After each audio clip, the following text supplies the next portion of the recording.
Hello, I am Dr. Vinita Singh Tandon, Consultant Internal Medicine, PSRI Hospital, Sheikh सराय।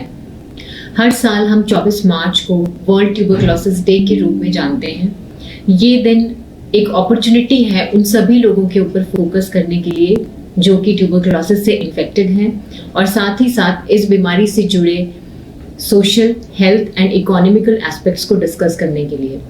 ये जानना बहुत ज़रूरी है कि ट्यूबरक्लोसिस वर्ल्ड का 13th लीडिंग कॉज है डेथ का और सेकंड इन्फेक्शियस किलर है आफ्टर कोविड-19। वर्ल्ड का 1/4 हिस्सा ऑलरेडी टीबी से इन्फेक्टेड है, पर वो अब पॉपुलेशन अभी लेटेंट स्टेज में है जिसको हम बोलते हैं latent tuberculosis. They are yet not ill with TB and they don't have ability to transmit the disease.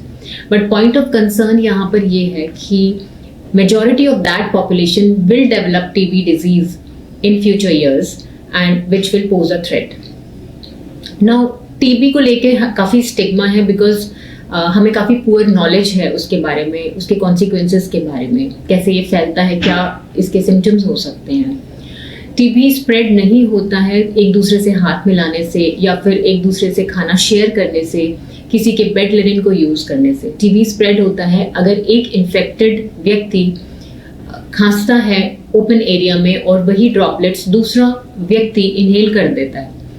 वो सारे ड्रॉपलेट्स, वो सारे बैक्टीरियाज जब आपके लंग्स में जाते हैं तो प्राइमरीली जिसको हम बोलते हैं पल्मोनरी ट्यूबरक्लोसिस वो होता है। इसके अलावा जो TB है वो आपकी बॉडी के किसी भी ऑर्गन को इन्फेक्ट कर सकता है जिसको हम बोलते हैं एक्स्ट्रा पल्मोनरी ट्यूबरक्लोसिस।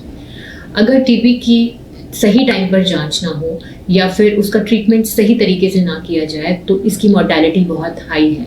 ऐसा माना जाता है कि जो लोग HIV पॉजिटिव हैं उनमें अगर TB हो जाता है तो 100% वो सारी पॉपुलेशन मॉर्टेलिटी उनकी होती है अगर उसको डायग्नोज नहीं किया जाता या ट्रीट नहीं किया जाता। अराउंड 45% ऑफ दोज पीपल जो कि HIV नेगेटिव हैं बट उनको TB हो जाता है, वो सभी 45% मॉर्टेलिटी उनकी एक्सपेक्टेड है अगर उनको हम डायग्नोज नहीं करते या ट्रीट नहीं करते हैं। सो इसीलिए ये बहुत ज़रूरी है इसके सिम्टम्स के ऊपर ध्यान देना और बहुत विजिलेंट रहना। क्या क्या सिम्टम्स हो सकते हैं? अगर आपको बहुत खांसी चल रही है जो कि 2 वीक्स से ज़्यादा की है, खांसी के साथ खून आ रहा है, आपका फीवर बहुत दिनों से चल रहा है, वेट लॉस हो रहा है, अनएक्सप्लेन वेट लॉस, भूख बहुत कम लग रही है या अदर सिम्टम्स जो कि आपके एक्स्ट्रा पल्मोनरी ऑर्गन से रिलेटेड हो सकते हैं, उन सभी अगर सिम्टम्स हैं तो आपको अपने हेल्थ केयर प्रोवाइडर को इमीडिएटली हेल्प सीक करनी चाहिए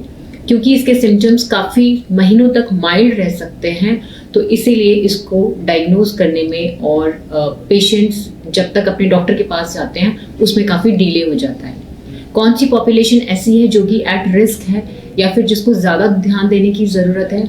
वो सभी लोग जो कि इम्यूनो कॉम्प्रोमाइज़ हैं, जैसे कि पेशेंट्स जो कि डायबिटिक हैं, क्रॉनिक किडनी डिजीज़ हैं, वो सभी पेशेंट जो कि ट्रांसप्लांट कैंडिडेट्स हैं या फिर जिनका ट्रांसप्लांट हुआ है, कैंसर्स है, मेलनरिश्ड पॉपुलेशन, ये सभी लोग जिसमें कि इम्यूनिटी काफ़ी वीक हो जाती है, उनको ध्यान देने की ज़रूरत है and they should be more vigilant. So at the end I would like to say that as we all know that this is a deadly disease and it carries high mortality, but since it is preventable and curable, why to lose our lives to it? So let's invest to end tuberculosis and save lives. Thank you.